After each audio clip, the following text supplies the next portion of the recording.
Good morning everyone, কেমন আছো সবাই? আশা করছি সবাই অনেক ভালো আছো, আর আমরাও বেশ ভালো আছি। নতুন আরও একটা ভিডিও শুরু করতে যাচ্ছি, আশা করছি তোমাদের ভালো লাগবে। আর এই গাছটা দেখো কত সুন্দরভাবে গ্রো হচ্ছে।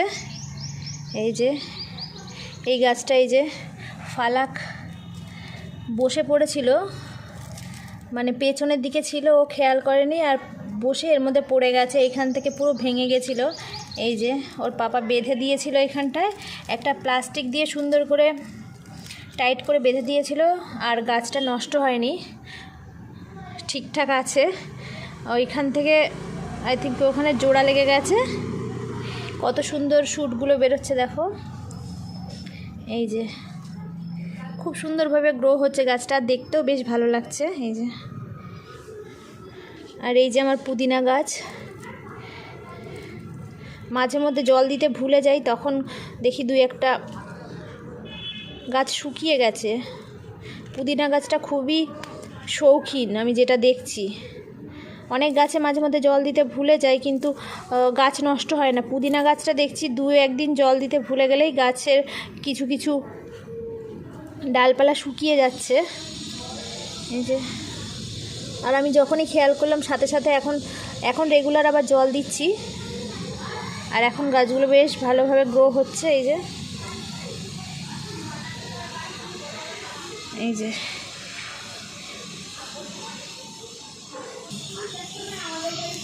আর এই টবের গাছগুলো খুব সুন্দরভাবে গ্রো হচ্ছে।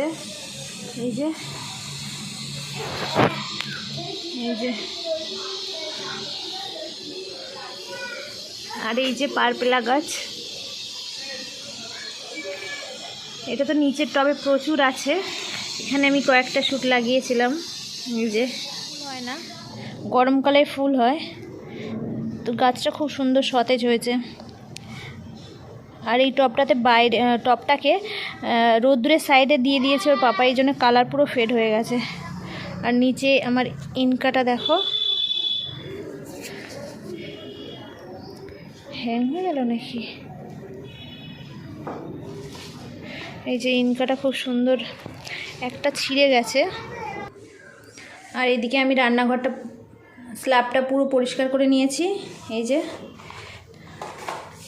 আর জিনিসপত্র কিছুটা গুছিয়ে নিয়েছি, কিছুটা গোছানো বাকি আছে এখনও।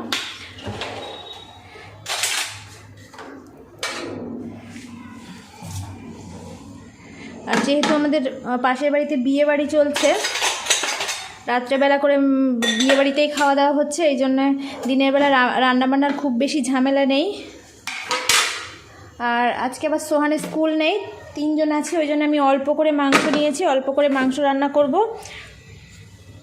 ওর পাপা তো যেহেতু বিয়ে বাড়িতে রিচ খাবার খেয়েছে, মাংস আর খাবে না রাত্রে, এই জন্য আমি রাত্রেবেলা ওর পাপা বেগুন পোড়া খাবে, কিংবা ডাল আলু সিদ্ধ যাই খাবে সেটা রাত্রে বানিয়ে দেব। এখন আমি সুহানার ফালাক খাবো, এই জন্য অল্প করে মাংস নিয়েছি। আর এইগুলো সব ক্লিন করে নিয়েছি। চলো রান্নাবান্না শুরু করি। এখন অনেকটাই লেট হয়ে গেছে, এখন 12টা বাজে। আর ফালাক নিচে সোহানের সাথে অরেঞ্জ খাচ্ছে, আর ওদের সাথে খেলা করছে। আফসানা আছে, ওর ভাই আছে, ওদের সাথে খেলা করছে। তো ঠিক আছে, চলো।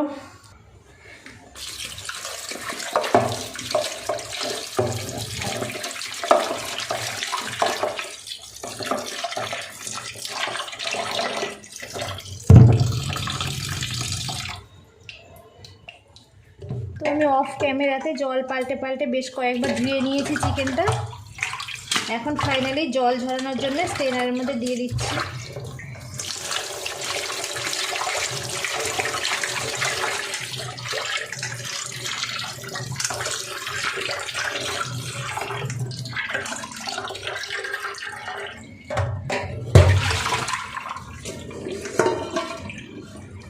এটা জল ঝরতে থাকুক, ততক্ষণে আমি আলু পেঁয়াজ এইগুলোকে রেডি করি।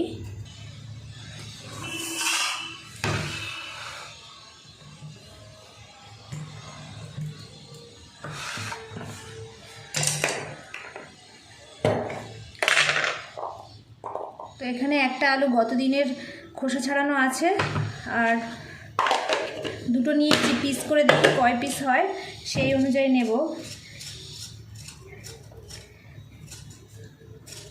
যেহেতু এখন আর কিছুই রান্না করব না, সেই ক্ষেত্রে আলুটা একটু বেশি দেবো ভাবছি।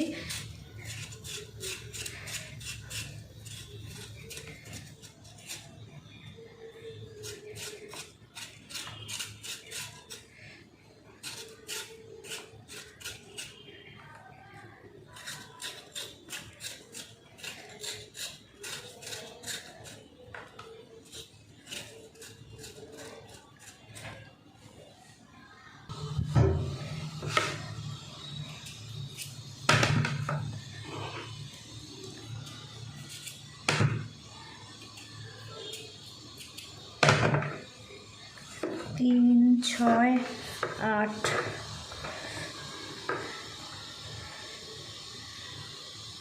এটা 9টা। তো এই কটাই দেবো, এটা আর দেবো না, মনে হচ্ছে অনেক বেশি হয়ে যাবে। আর আজকে তো আমার আদা বাটাটাও শেষ হয়ে গেছে দেখছি, এখন আদা বাটাটাও করতে হবে। আদা রসুন ছাড়িয়ে রেডি করে রেখেছি, জাস্ট ব্লেন্ডারে দিয়ে নেব। আর আমার ব্লেন্ডারের ছোটো জারটাও আবার নষ্ট হয়ে গেছে, এটা যে কয়দিন অন্তর নষ্ট হয় বুঝে পাই না। কিছুদিন আগেই ওটাকে ঠিক করে আনলাম, আবার দেখছি নষ্ট হয়ে গেছে। তো মিডিয়াম সাইজের জারটাতেই এখন আমাকে ব্লেন্ড করতে হবে। আর ওইটা তো ব্লেন্ড করতে গেলে একটু বেশি পরিমাণে লাগবে, অল্প আদা বাটা মানে আদা রসুন তো আর ব্লেন্ড হবে না। তো দেখি কতটা ছাড়িয়ে রেডি করা আছে।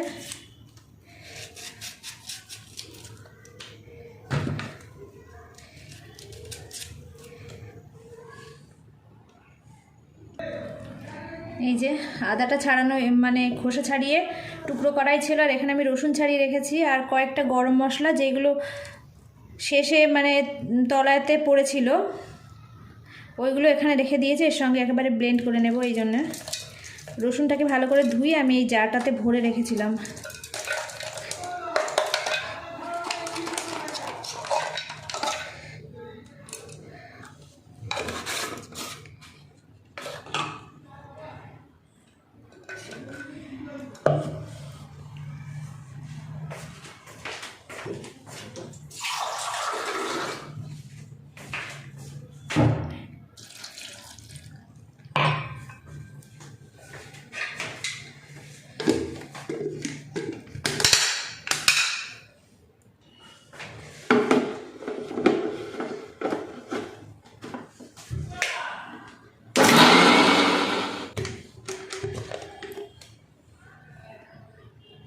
হয়নি, আর একটু জল লাগবে।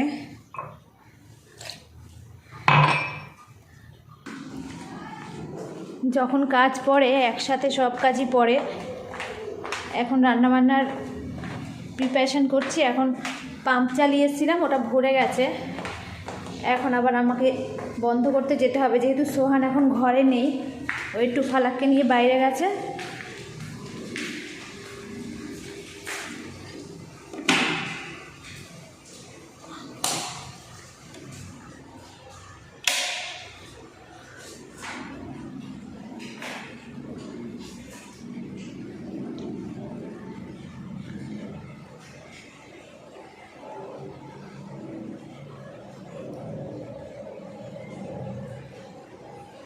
এটা হচ্ছে আমাদের নিচের ফ্লোরের কিচেন, এটা তো ইউজ করা হয় না বলে এইভাবেই পড়ে আছে। আর এইগুলো হাঁড়িগুলো সেদিন বের করেছিলাম পিঠে করার জন্য, এগুলোকে এখন ভেতরে রেখে দেব। আর এই যে একটা নারকেল, এটাকে পিঠে বানাবো বলে রেখেছি, যেহেতু পাশের বাড়িতে এখন বিয়ে চলছে, এই জন্যে পিঠে আর খাবে না কেউ, এখন কয়েকদিন পরে বানাবো। আর এখানে একটা ফুলের টব আছে এক্সট্রা, এটাতে একটা ফুল গাছ দিয়ে দেব। চলো রান্নাটা তাড়াতাড়ি করে বসিয়ে দিই। ও এখানে আরও একটা টব আছে, দুটো আছে। এটা আমার মামার সাইকেল। ঠিক আছে, চলো তাড়াহুড়ো করে রান্নাটা বসাই। আর শীতকাল আসাতে এই গাছটা কেমন একটু হয়ে যাচ্ছে, পাতাগুলো পুরো কুঁচকে কুঁচকে যাচ্ছে। গাছের যে সৌন্দর্যটা ছিল সেটা নেই, এই যে পাতাগুলো কেমন কুঁচকে যাচ্ছে। ভাবছি এইটাকে বাথরুমে নিয়ে একটুখানি ওয়াশ করব, পুরো গাছটা করে এর গোড়াতে একটু সার দেব।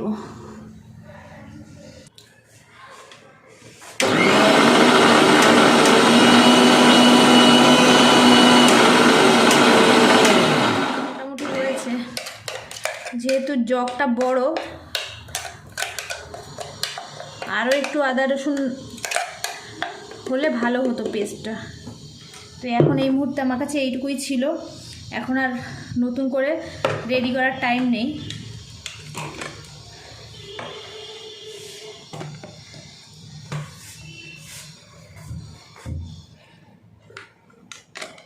দেখি আরেকবার দিই।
তো এখানে আমি মাংসের মশলাটা ভালোভাবে কষিয়ে নিয়ে, আদা বাটাটা আমি প্রথমে দিতে ভুলে গেছিলাম বলে শেষে দিয়েছি।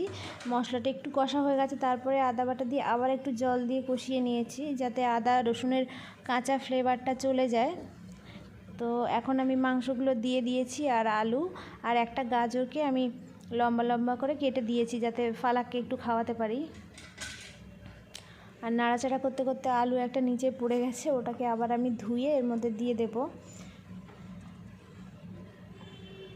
তো চলো ভালো করে নাড়াচাড়া করে নিয়ে কষানোর জন্য আমি আর কোনো জলই এখানে ইউজ করব না। মাংস থেকে যেটুকু জল বেরোবে ওইটুকু জলেই আমার মাংস পুরোপুরি কষানো হয়ে যাবে। তো এখানে আমি মাংসটা ভালোভাবে নাড়াচাড়া করে নিয়েছি, মশলার সঙ্গে পুরো মিশিয়ে নিয়েছি। এবার আমি একদম লো ফ্লেমে আমি ঢাকনা চাপা দিয়ে রেখে দেব। এতে করে মাংস থেকে যে জলটা বেরোবে ওই জলটা থেকেই, মানে জলটা দিয়েই মাংসটা ভালোভাবে কষানো হয়ে যাবে।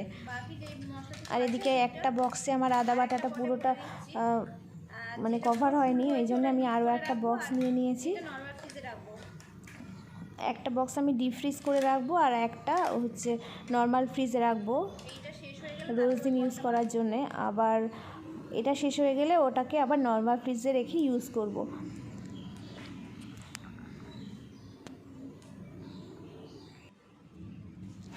তো বক্স দুটো পুরো ভরে নিয়েছি, একটা ফুল হয়েছে আর একটা হাফের থেকে একটু বেশি হয়েছে। তো যেটা ফুল হয়েছে সেটা আমি এখন ডিপ ফ্রিজে রেখে দিচ্ছি।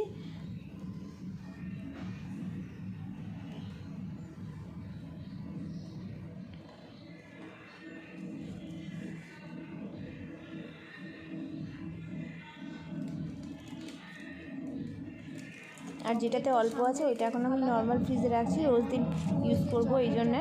সারাদিন পাগল করে দেয় আমাকে।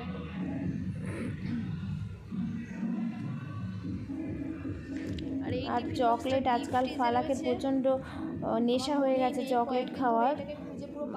ঘুম থেকে উঠেই বলবে চকলেট দে চকলেট দে।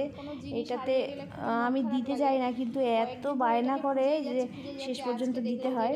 আর এই টিফিন বক্সটা আমি কয়েকদিন ধরে খুঁজে পাচ্ছিলাম না। সোহানের পাপাকেও বলেছি অফিসে আছে কিনা দেখতে। আর আজকে ডিপ ফ্রিজ খুলে তখন এটা পেলাম, খুবই ভালো লাগছে। আসলে কোনো জিনিস হারিয়ে গেলে মনটা খুবই খারাপ লাগে।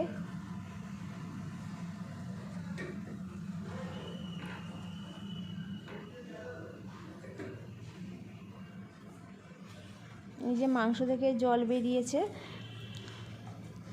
আর আজকে আমি হালকা মশলা দিয়ে মানে পাতলা করে একটু ঝোল করব, যেহেতু ফালাকও আমাদের সাথে আজকে এই চিকেনটাই খাবে। চিকেন তো ওর জন্য আলাদাভাবেই রান্না করি, আমি যখনই করি ওকে আলাদাভাবে রান্না করে দিই। আজকে ভাবলাম যে আমরাও হালকা মশলা খাবো, এই জন্যে একবারেই করছি। আমার গরম মশলাটা শেষ আর লঙ্কাটা যেহেতু আমি দেখি শেষে একটুখানি মানে মাঝখান থেকে চিড়ে দিইনি, এই জন্যে ঝালটাও অত বেশি বেরোবে না। ও খেতে পারবে আশা করি, দেখি কি করে।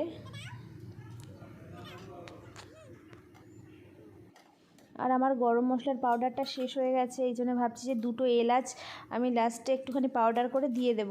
এই জন্যে যে গ্যাসের ওভেনের ওপরে যেইখানটায় কড়াইটা বসানো আছে তার ঠিক নিচটাতে ওইখানেই আমি এলাচটা গরম করতে দিই। এইখানে দিলে কি হয়, এলাচটা খুব সুন্দরভাবে গরম হয়। আর যখন আমি একটুখানি গুঁড়ো করে দেব তখন এলাচটা পুরো পাউডার হয়ে যাবে। আর এদিকে আমি চালটাও ধুয়ে রেখেছি।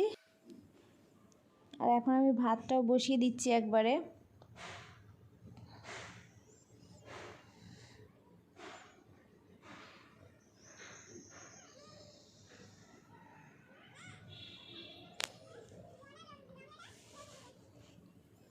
আর এখানে আমি মাংসের জন্য জল গরম করেছিলাম, জলটা একটু ঠান্ডা হয়ে গেছে, ওই জন্য আমি কী করছি আরও একবার জলটা গরম করার জন্য বসিয়ে দিয়েছি। ততক্ষণে ভাবলাম যে ব্ল্যাঙ্কেটগুলোকে গুছিয়ে নিই। সোহান মশারিটা তুলে দিয়েছে, কিন্তু ব্ল্যাঙ্কেটগুলো তো ও গোছাতে পারে না ঠিক করে, এই জন্য ও রেখে দিয়েছে। আমি ভাবলাম যে ব্ল্যাঙ্কেটগুলো আমি একেবারে গুছিয়ে নিই।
তো ফালাকে এখন গোসল করাবো বলে ওর গামলাতে জলটা ভরতে দিয়েছি, ওইদিকে লেট হয়ে যাচ্ছিলো।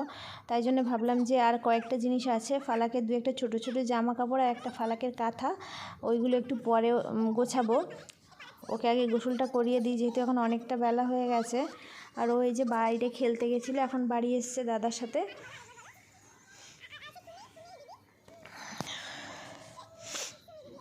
এই যে কোথা থেকে একটা বল নিয়ে এসছে।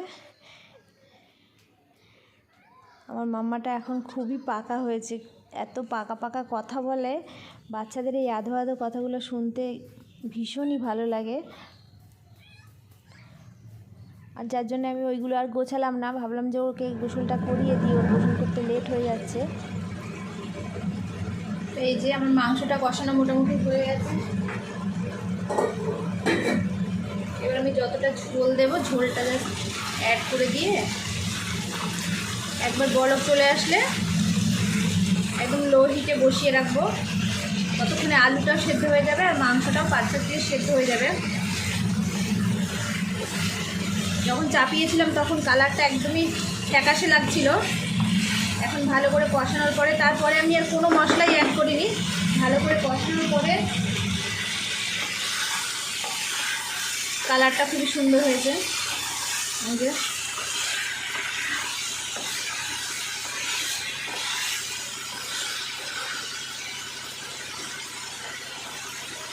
আমি এখানে গরম জলটা অলরেডি বসিয়ে রেখেছিলাম।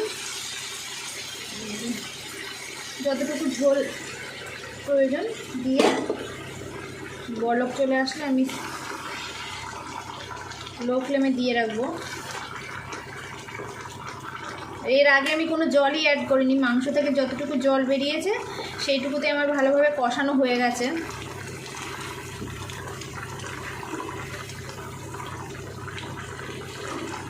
যেহেতু বাচ্চারা খাবে সেই জন্য একটু ঝোলঝোলই রাখবো, মাখা মাখা করবো না।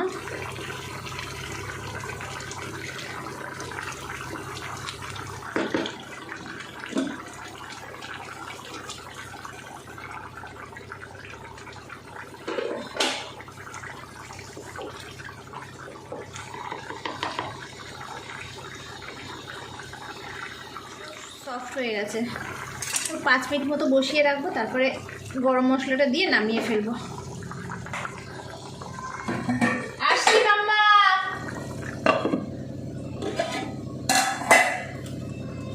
আর এদিকে আমার ভাতটাও ফুটে গেছিলো, আমি বন্ধ করে রেখেছিলাম ফ্লেমটা, এখন আরেকবার অন করে দেব। বাবা গরম তো।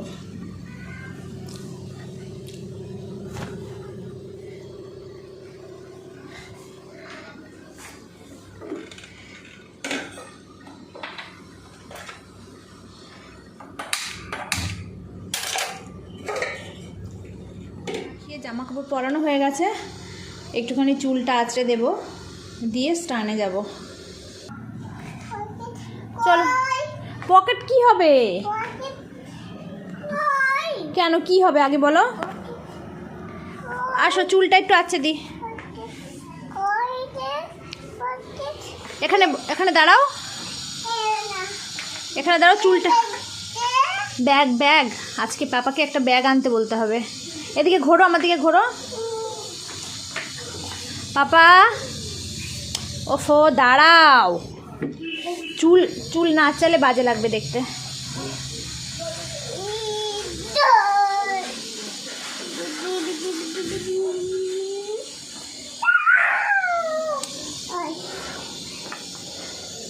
দেখি আমার দিকে ঘোরো। দুষ্টু দুষ্টু দুষ্টু মেয়ে, দুষ্টু মেয়ে।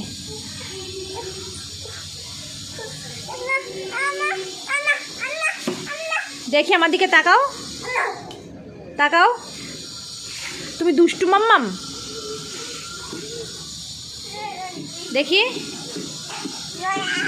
দেখি,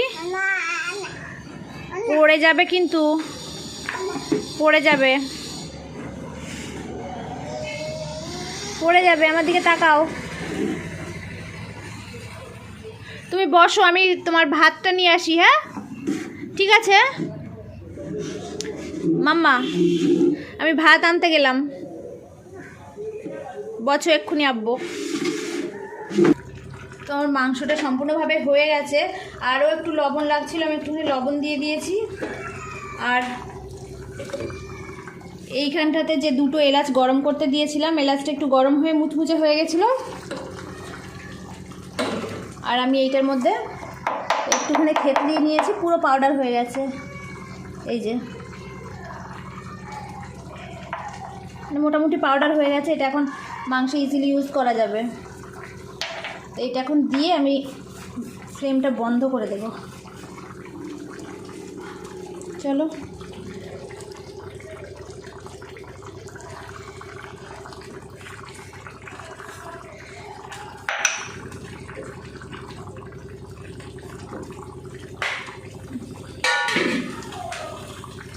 আর আজকে আমার কাছে ফ্রেশ ধনে পাতা নেই, ফ্রেশ বলো আর ফ্রোজেন বলো কোনোটাই নেই, এই জন্য ধনে পাতা দিতে পারলাম না। চলো, মাংসটা হয়ে গেছে, এখন ফ্লেমটা অফ করে দিই। আর এদিকে আমার ভাতটাও ফুটে গেছে পুরো। আর ভাতটা এখন আমি চেক করে নামিয়ে দেব। শক্ত আছে, একটু শক্ত আছে, তো কোনো প্রবলেম নেই, ঢাকনা চাপা দিয়ে রেখে দিই, 5 মিনিটের মধ্যে হয়ে যাবে। তো চলো, এবার আমি যাব স্নান করতে। স্নান করে তাড়াহুড়ো করে আবার ফালাককে ভাত খাওয়াতে হবে। এটা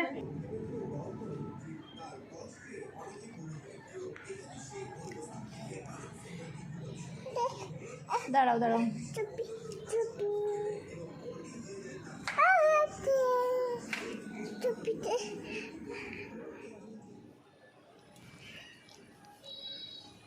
তো আমি স্নান করে ফালাককে ভাত খাইয়ে এখন জামা কাপড়গুলো পুরো মেলে নিয়েছি।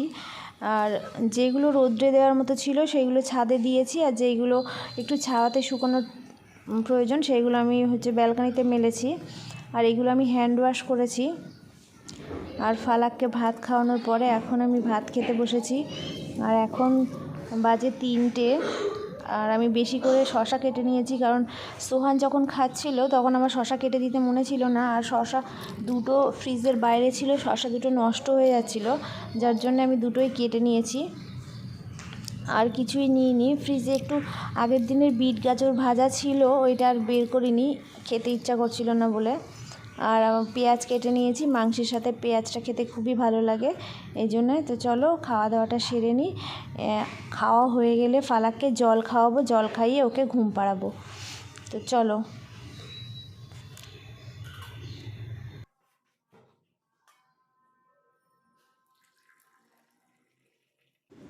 আর খাওয়া দাওয়ার পর ফালাককে ঘুম পাড়িয়ে আমি কিছুক্ষণ রেস্ট করেছি। তারপর এটা হচ্ছে সন্ধ্যাবেলা। এখন আমি চা বসাবো, সাথে সাথে চালটাও ধুয়ে নিয়েছি ভাত বসানোর জন্যে। তো চলো, আজকে চা খেতে খেতে ভিডিওটা এখানেই শেষ করব। সবাই ভালো থাকবে, আর ভিডিও ভালো লাগলে প্লিজ একটা লাইক দেবে, আর আমার চ্যানেলটা সাবস্ক্রাইব করে আমার পাশে থাকবে।